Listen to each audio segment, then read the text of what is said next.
Welcome everyone, आप सभी का स्वागत है हमारे यूट्यूब चैनल हिंदी शिक्षा संगम में। आज मैं आप लोगों को तुलनात्मक साहित्य की अवधारणाएं और साहित्यकारों के मत के बारे में बताऊंगी कि तुलनात्मक साहित्य के बारे में किन विद्वानों ने क्या कहा है। तो चलिए मित्रों, वीडियो की शुरुआत करते हैं।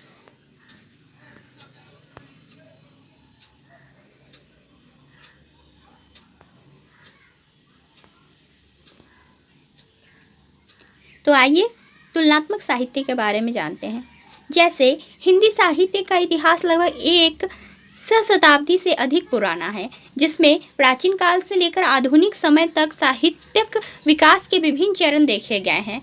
तुलनात्मक साहित्य की हिंदी साहित्य के अध्ययन का एक महत्वपूर्ण हिस्सा है, जो भारतीय साहित्यिक परंपरा को विश्व साहित्य से जोड़ता है।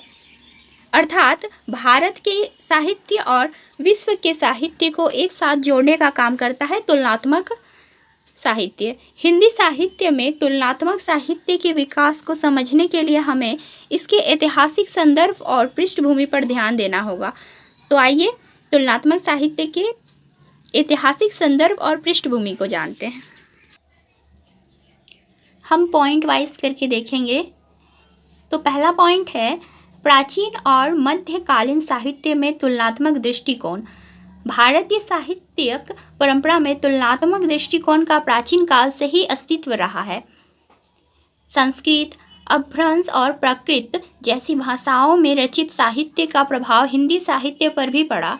तुलनात्मक अध्ययन का पहला स्वरूप संस्कृत काव्य शास्त्र में देखा जा सकता है, जहाँ विभिन्न साहित्यिक कृतियों और कवियों के बीच तुलना की जाती है। यहाँ पे बताया जा रहा है कि तुलनात्मक साहित्य या तुलनात्मक साहित्य का अध्ययन का पहला प्रभाव हम संस्कृत के काव्य शास्त्र मानते हैं, जहाँ पे एक कृति का दूसरी कृति के साथ तुलना किया जाता था।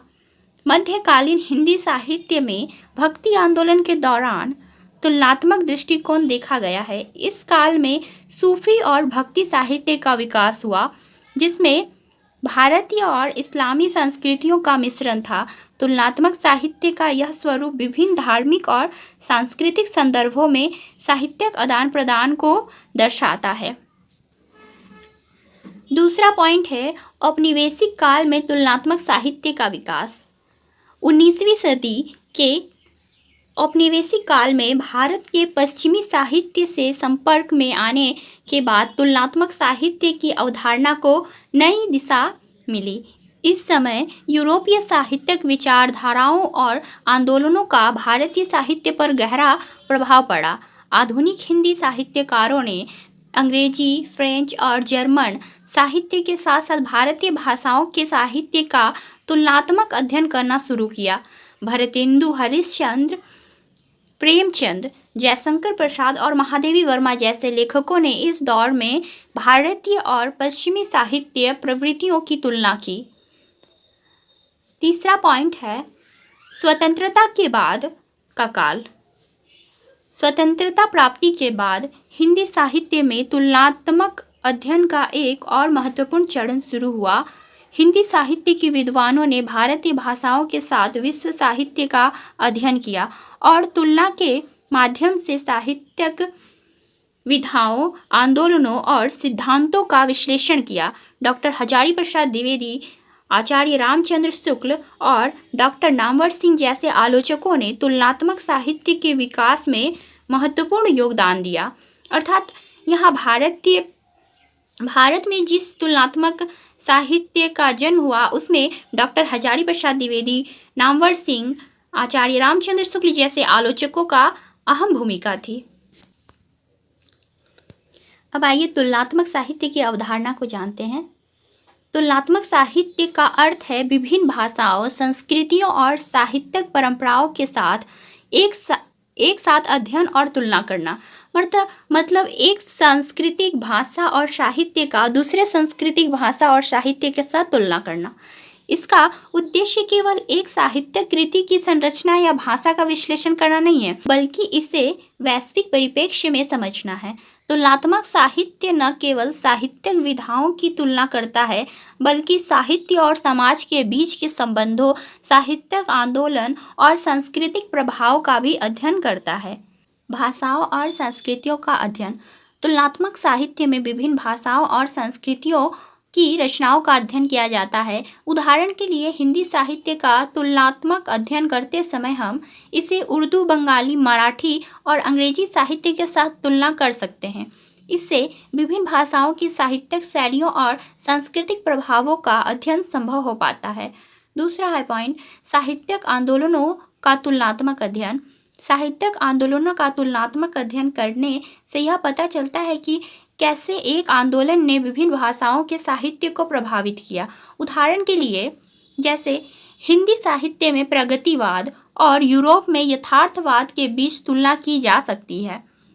इससे हमें यह समझने में मदद मिलती है कि कैसे सांस्कृतिक आंदोलनों ने साहित्यिक कृतियों को आकार दिया।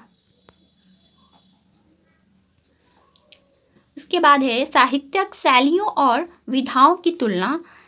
तुलनात्मक साहित्य में विभिन्न साहित्यिक शैलियों और विधाओं की तुलना की जाती है। जैसे हिंदी के और अंग्रेजी कविता के बीच तुलना करके यह देखा जा सकता है कि दोनों भाषाओं की कविताओं में भावों और विचारों की अभिव्यक्ति किस प्रकार से भिन्न है।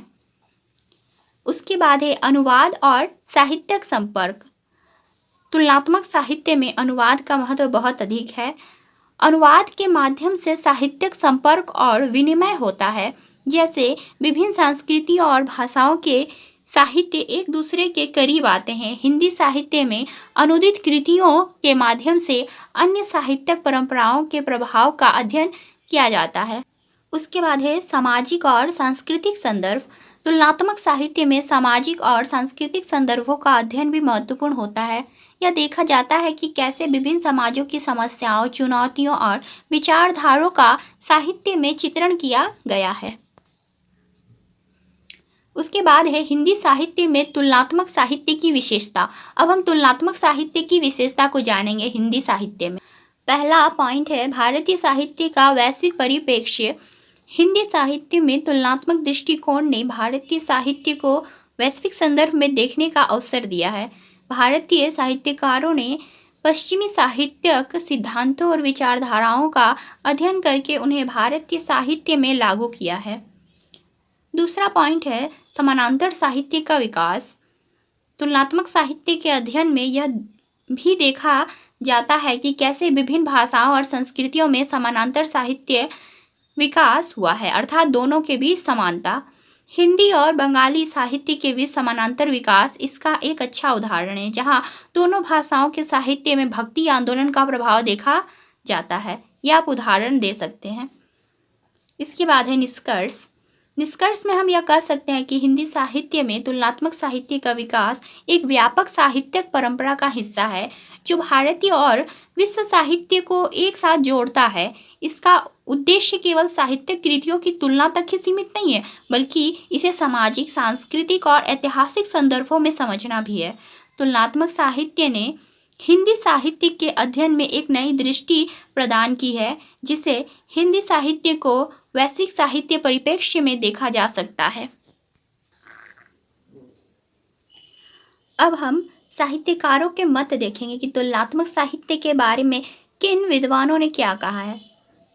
जैसे तुलनात्मक साहित्य के क्षेत्र में विभिन्न साहित्यकारों और विद्वानों ने अपनी अपनी मान्यताओं और सिद्धांतों के आधार पर विचार प्रस्तुत किए हैं। उनके विचारों ने तुलनात्मक साहित्य को समझने और इसके महत्व को पहचानने में अहम भूमिका निभाई है। नीचे कुछ प्रमुख साहित्यकारों के मत का उल्लेख किया गया है जो तुलनात्मक साहित्य के अध्ययन में महत्वपूर्ण माने जाते हैं। हम पाश्चात्य साहित्यकार और भारतीय साहित्यकार को देखेंगे कि किन विद्वानों ने क्या कहा है। तो पहले हम पाश्चात्य साहित्यकारों को देखते हैं। जैसे हेनरी रिमार्क ने कहा है, मतः तुलनात्मक साहित्य का उद्देश्य एक से अधिक साहित्य का अध्ययन करना है। इसमें विभिन्न भाषाओं, शैलियों और साहित्यिक विधाओं की तुलना की जाती है। यह न केवल साहित्यिक रचनाओं की तुलना करता है, बल्कि उन रचनाओं के ऐतिहासिक, सांस्कृतिक और सामाजिक संदर्भों का भी अध्ययन करता है। तो यह हेनरी रिमार्क ने कहा है। दूसरा है सुसान वेस्नेट, मतः तुलनात्मक साहित्य की सबसे बड़ी चुनौती यह है कि यह केवल साहित्यिक कृतियों की तुलना करने तक ही सीमित नहीं है, बल्कि अनुवाद और सांस्कृतिक संदर्भों का भी अध्ययन करना इसका महत्वपूर्ण हिस्सा है। आगे अब हम भारतीय साहित्यकार को देखेंगे। तो आचार्य रामचंद्र शुक्ल कहते हैं, मतः साहित्य का अध्ययन करते समय विभिन्न भाषाओं और साहित्यिक शैलियों की तुलना करके उनके ऐतिहासिक और सांस्कृतिक संदर्भों को समझना आवश्यक है। तुलनात्मक दृष्टिकोण साहित्य के गहन विश्लेषण में सहायक होता है। तो ये आचार्य रामचंद्र शुक्ल कहते हैं। डॉक्टर हजारी प्रसाद द्विवेदी, मत साहित्यिक परंपराएं केवल एक भाषा या संस्कृति तक सीमित नहीं होती है। विभिन्न भाषाओं और संस्कृतियों में समान भावनाएं और विचार होती है, जिन्हें तुलनात्मक अध्ययन के माध्यम से बेहतर ढंग से समझा जा सकता है। नामवर सिंह कहते हैं, तुलनात्मक साहित्य विभिन्न भाषाओं और संस्कृतियों के बीच साहित्यिक संवाद स्थापित करता है, जिससे साहित्यिक आलोचना का क्षेत्र विस्तारित होता है। साहित्य केवल राष्ट्रीय सीमाओं में बंधा नहीं होना चाहिए, बल्कि इसका विश्लेषण अंतर्राष्ट्रीय संदर्भ में किया जाना चाहिए। मैथिली शरण गुप्त कहते हैं, साहित्य का उद्देश्य मानवता की सेवा करना है और तुलनात्मक साहित्य हमें विभिन्न भाषाओं और संस्कृतियों के माध्यम से इस सेवा को समझने और परखने का अवसर प्रदान करता है। आगे डॉक्टर नगेंद्र कहते हैं, मतः तुलनात्मक साहित्य केवल विभिन्न साहित्यिक कृतियों का अध्ययन नहीं है, बल्कि यह साहित्यिक आलोचना की नई दिशाओं को भी इंगित करता है। तुलनात्मक अध्ययन से साहित्य की गहरी समझ विकसित होती है, जो साहित्यिक सिद्धांतों और शैलियों के विकास में सहायक होती है। आचार्य रामचंद्र तिवारी कहते हैं कि भारतीय साहित्य को समग्र रूप से देखने के लिए हमें विभिन्न भारतीय भाषाओं के साहित्य का तुलनात्मक अध्ययन करना चाहिए। यह अध्ययन न केवल साहित्यिक आदान प्रदान को समझने में मदद करेगी, बल्कि भारतीय साहित्य की विविधता और एकता को भी उजागर करेगी। निष्कर्षतः हम कह सकते हैं कि हिंदी साहित्यकारों ने तुलनात्मक साहित्य के महत्व को भारतीय और वैश्विक साहित्य परंपराओं के बीच संबंध की खोज के संदर्भ में गहराई से समझा।